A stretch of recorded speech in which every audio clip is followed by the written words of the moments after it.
Welcome to the Shine Your Light, Reach Your Best podcast. I'm your host, Claire Thomas.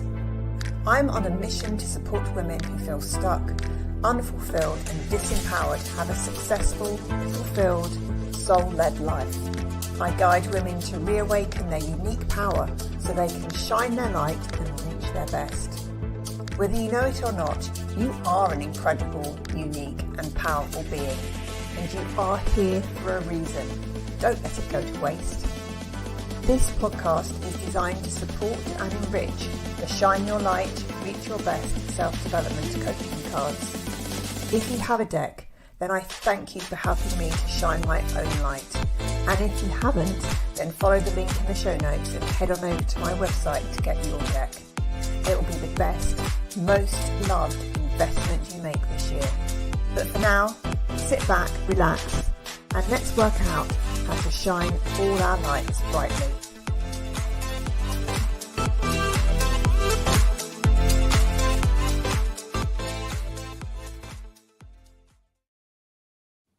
Hi everyone, and welcome to episode 12 of the Shine Your Light, Reach Your Best podcast.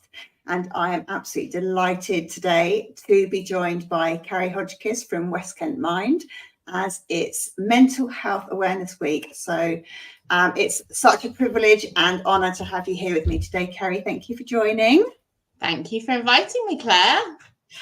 So we haven't planned what we're going to talk about. We're going to go with the flow because that's what we like to do. Mental Health Awareness Week. Tell me a little bit about why that's important for you and West Kent Mind. I think that there is a lot of discussion around awareness days and awareness weeks, and you always get the point that every day should be Mental Health Awareness Day, every day should be Mental Health Awareness Week. And yes, absolutely, of course, every day we should be thinking about mental health and talking about mental health. But actually, a day, a week given over to topics like mental health is a really good opportunity for people to expand and grow those conversations and talk about it more and normalize those conversations. So yes, it should be every week, but those weeks are really important as well. And for charities like West Kent Mind, like all local mind organisations, other mental health charities, it's actually a really good week to campaign for change, to campaign for awareness, to raise awareness of the charity and the amazing work that we do, and to fundraise, of course. The charity sector is a difficult one, so awareness days, awareness weeks are a good opportunity to make people more aware of the charity, make the charity more visible. Yeah, perfect. And what's the, I know the theme of this awareness week is about movement and how that can help with your mental health. What sort of events are going on and how is that movement theme being incorporated this year? We're loving how many people have jumped in to kind of support with this theme. I think that idea of movement, lots of people are aware of the link between our physical health and our mental health. And the idea that physical activity of any kind supports not only our physical wellness, but actually also our mental wellness, our mental well-being as well. So we've got supporters doing walks and runs and bike rides and step challenges, one with a treadmill in their office, having walking meetings. It's not necessarily about going to the gym or going for a run. Sometimes actually it's about getting up from your chair during your working day more often, not just sitting statically at a desk all day. Movement has to look different for different people. And it's a very individual thing, but we're loving how many people are trying to get involved and support us and raise awareness. Yeah, no, I think it's just so important. And so how have you, like the mental health awareness landscape, how has that changed since you've been in that space? I would say it's definitely changed a lot, even in the last, sort of 5 or 6 years that I've been in the mental health arena. People are talking about it more. particularly since COVID. I think if there was one good thing to come out of lockdowns and COVID, it was that people are more aware of mental health and are talking about it more.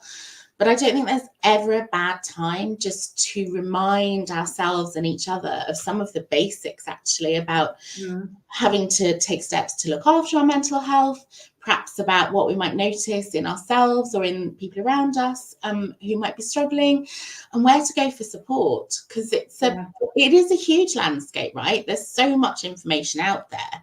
So it's never a bad time for just some gentle reminders about the basics. Yeah, no, exactly. And I think I certainly sense that there's less stigma around owning up to having struggles with your mental health. I mean, I feel like everybody has periods in their life where their mental health suffers, just because life can be hard. Is that how you see it, that everybody can benefit from that? Yeah, absolutely. Our mental health, our mental well-being, our mental fitness, whatever you want to call it, it's not static, it's fluid, it changes all the time, just as our physical health is sometimes good and sometimes not so good. Yeah. Any one of us, like you say, might experience a period of not feeling too great, a period of low mood, a period of being excessively worried. Doesn't always mean, or doesn't necessarily mean, that there's a diagnosable mental health condition, but it might mean that someone does need some additional reassurance, support, maybe adjustments in the workplace. And the conversations about it are more and are getting better. Yes, I would agree there's less stigma. I would also say there's still quite a lot of work to be done. Yeah. Still some really negative attitudes and negative behaviours in the workplace, in the community. So, still a huge amount of work to be done, I'd say. Yeah. And just to help anybody that's listening, if you wanted to recognise signs that, actually even signs that you're struggling yourself or other people are struggling, what would be the key signs that you would look out for? It's quite a tricky one, because no two people are the same. So if you think about, a scale of 1 to 10 for everyone, where 1 is feeling terrible and 10 is feeling absolutely amazing, my 8, if I've got an average of 8 each day, that would be something good, right? But my 8 won't be the same as your 8. No. So my normal is quite different to your normal, to anybody else's normal. So what we generally tend to guide is that the thing to look out for is changes in somebody. And yes, it could be that they seem worried, that they're very withdrawn, that there's some emotional turmoil, that they're not sort of engaging with work or with social stuff or seeing friends. But it could be that somebody's trying really hard to do more. So it's definitely, our mental health is about our thoughts, our feelings about all sorts of things, ourselves, the world, other people, and that affects our behavior, and it's totally linked to our physical wellness. So any changes in any of those areas could be a sign, a cause for concern. And we've got quite good gut feelings, I think. Yeah. So sometimes we just feel that there's something not quite right, perhaps about a friend or a family member, a colleague. And often we don't say anything. We're worried about saying anything. It feels intrusive or sensitive, but we know deep down that they're not feeling great, that they're not themselves. But it's looking out for those changes, really, essentially. And that means it's helpful to have a good idea of what somebody's normal is, what somebody's 8 is, or somebody's 3 out of 10. Yeah. And I've heard examples of, in say some corporate settings, where they can start meetings by saying, how is everybody today? And rather than just saying, yeah, fine, everybody goes around and they says their own number, and there doesn't need to be any discussion about what that number means. But after a period of time, you get to see that somebody might always be an 8, and if they one week turn up and they say they're a 5, without even having to have a deep conversation about it, just to just be a little bit kinder and gentle and a bit more wary of that person, which can make such a big difference. Just doing something that simple can have such a big knock-on impact for people. Yeah, that's true, and it is a really good tool, that just simple check-in, in team meetings, in one-to-ones, in a corporate business environment of any kind. It is a really simple tool that, as you say, sort of allows you to track over time and track changes. And what it also does is opens up that well-being is part of the conversation every day, all day, every day. Doesn't have to be shied away from. So it does help to just embed that sort of move towards better mental health, and better mental health support in organisations and elsewhere. Yeah, no, exactly. And the other one that always struck a real strong chord with me was there was that documentary, was it with Ronan Keating, whose friend, I'm just trying to get the word, how you say it right, when you suicide, death by suicide, is that how you say it? Yeah. And it was that when you ask somebody how they are, you then ask it again, because by default, the first time everybody says, yeah, I'm fine. But if you stop and you take that moment to ask, how are you really? Like, I really care. I want to know what your answer is. That then gives people that space to maybe choose to open up, which can make a big difference. Absolutely. And it's not about forcing somebody to talk. Some people will never want to talk about their well-being, about their mental health. And it's not about forcing people. It's just about making it okay, like you say, and giving them the space to do that. So, yeah, the asking twice, asking and really listening, because I think we're all guilty sometimes of, all right, how are you doing? And off you go, and you haven't expected an answer, you don't listen to the answer, or finding different ways to explore how somebody's doing. What do you get up to at the weekend? Have you been going to your hobby that somebody does, or your sport that somebody does regularly? They're just exploring how they're doing and showing that you actually care. And like you say, sometimes that is enough to help somebody to see that they're not doing too great, and maybe they could do with some support. And that's vital. It's important. Yeah. And I know that I know we've had this conversation before, and I know it's on the Mental Health Organisation's website, the stress container. So I just wanted to spend some time making this conversation potentially useful for anybody that listens. And I want to spend some time talking about coping strategies, because obviously with movement being a theme for this week, that is getting out and moving is a coping strategy. And obviously I'm in the mental fitness space and do a lot of teach mindfulness as well. Those are also very good coping strategies.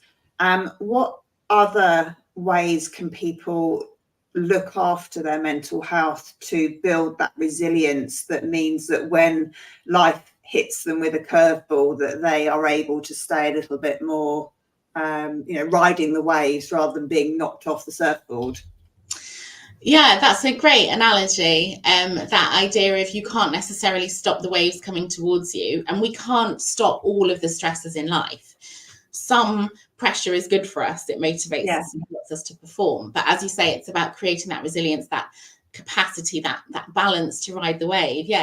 And it looks different for everyone, but absolutely, movement of any kind. And if you combine that with a walk with friends, or a walk in nature, and taking notice of the amazing world around us that in the last few weeks has just suddenly sprung into full green. So it's connecting with others, taking notice of nature and caring for the planet as well. More and more, that idea of taking care of our environment, doing those small things and bigger things that we can all do, is proven to be effective for promoting well-being, and therefore is a good coping strategy. Spending time on hobbies, pastimes, particularly things like creative activities.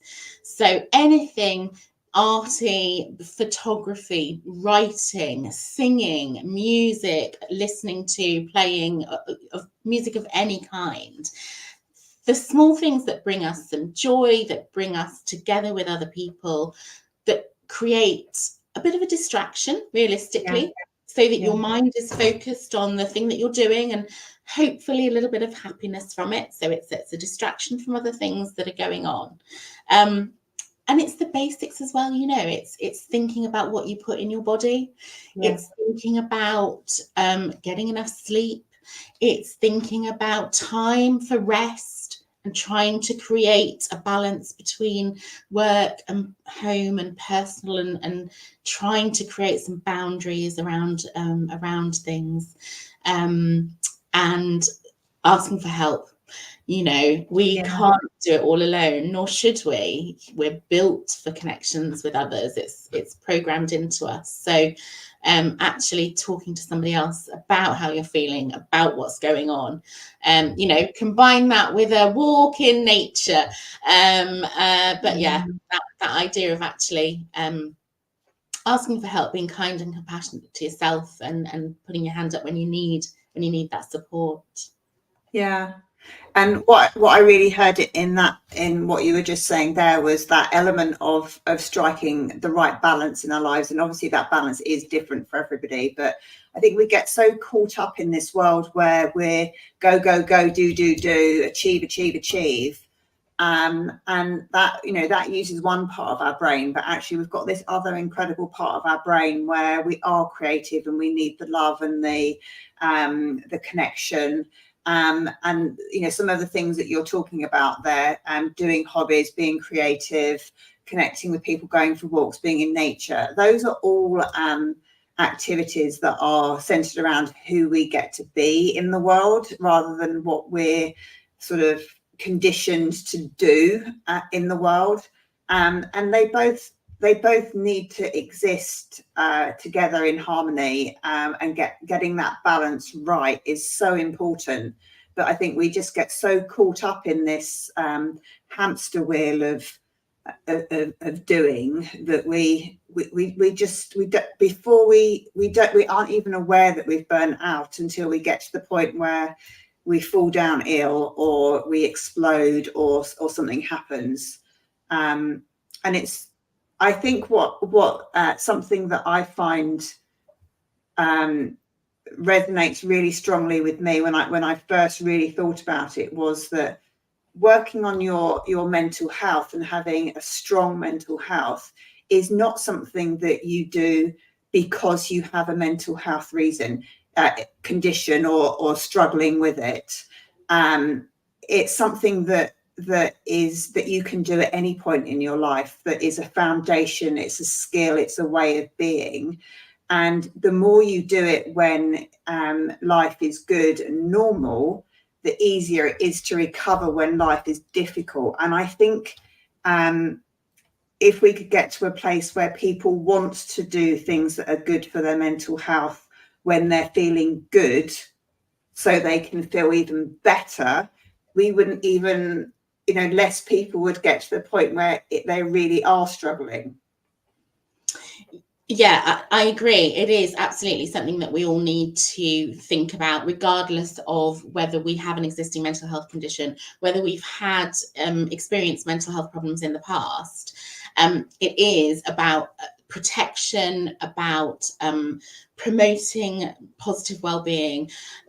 We can't control or influence much in terms of our well-being, but actually there are some areas where we can have a bit of influence. And you can't prevent all problems with mental health. You can't, just as we can't prevent all physical illnesses.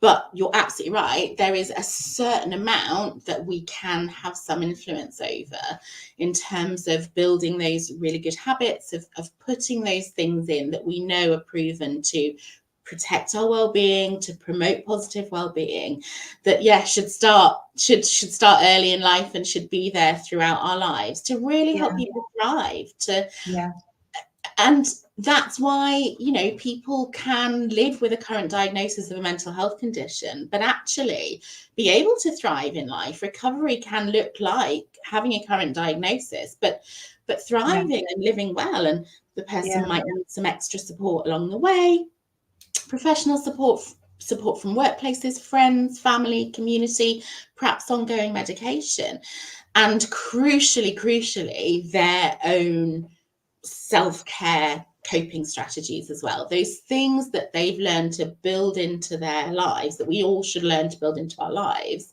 that help keep us well and help us to thrive and enjoy life.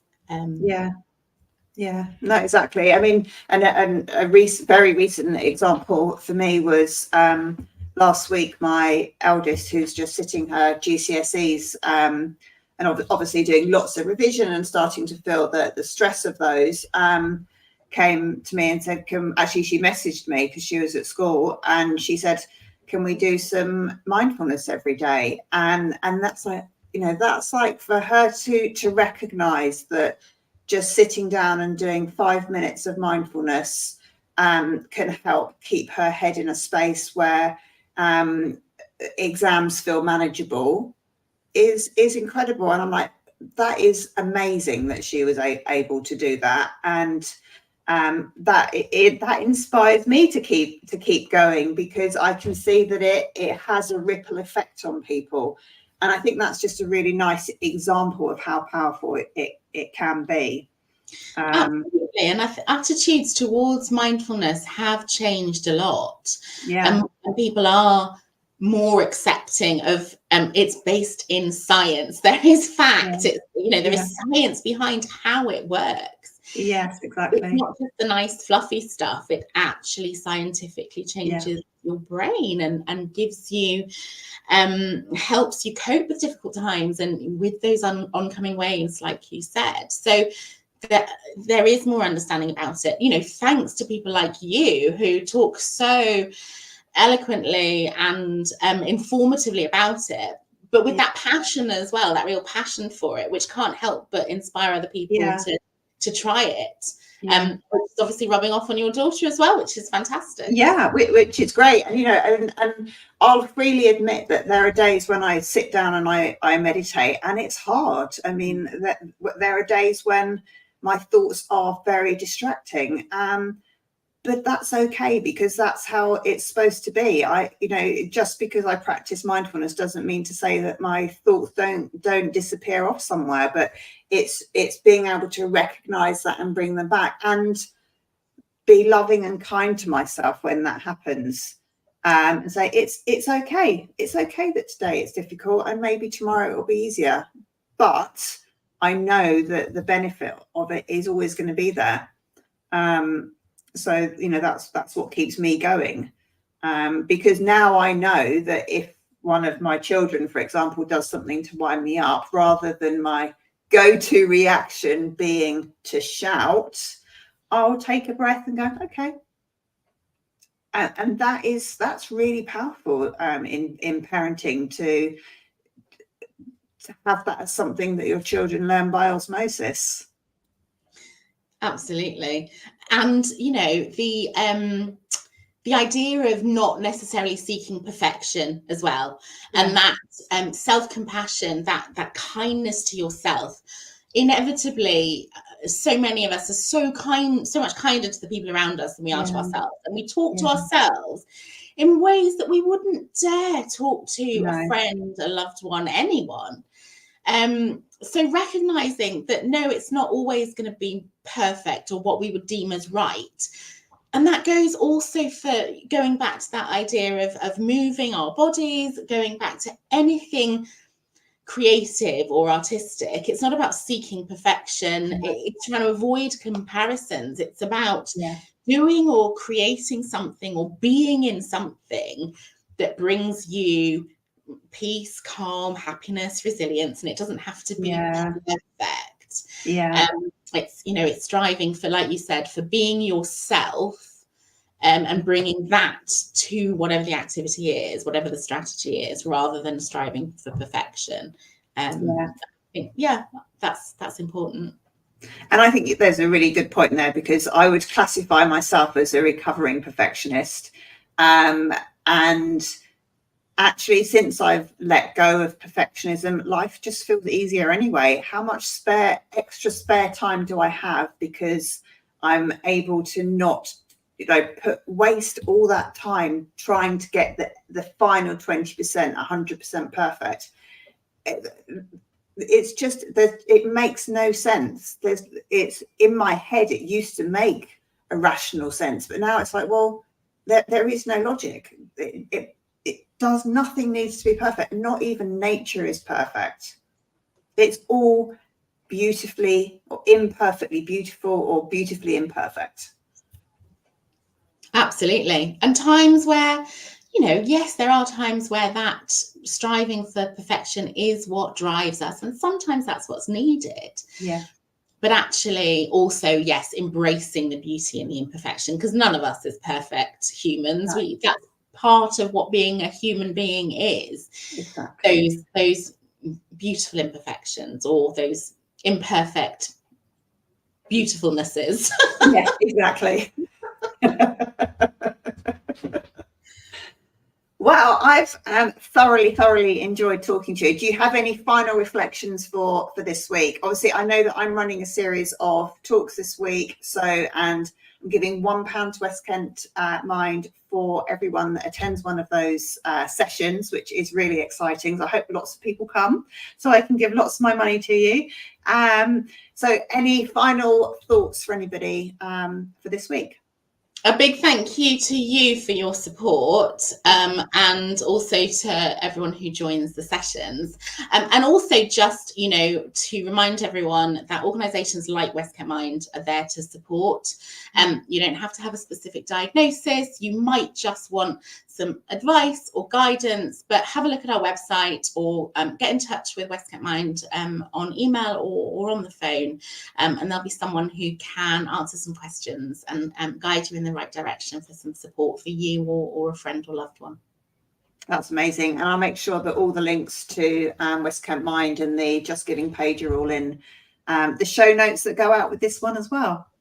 Perfect. Thank you, Ceri. I really appreciate you joining me. Thank you. Thank you for listening to this episode of the Shine Your Light, Reach Your Best podcast. Your support is greatly appreciated, so please follow the show. I'd love you to like, comment and share this episode with anyone else whose light needs some help shining. I'd love to hear from you, and I'm open to having guests on my podcast. So if you would like to share your story, please send me an email to claire@reachingmybest.com or click on the link in the show notes.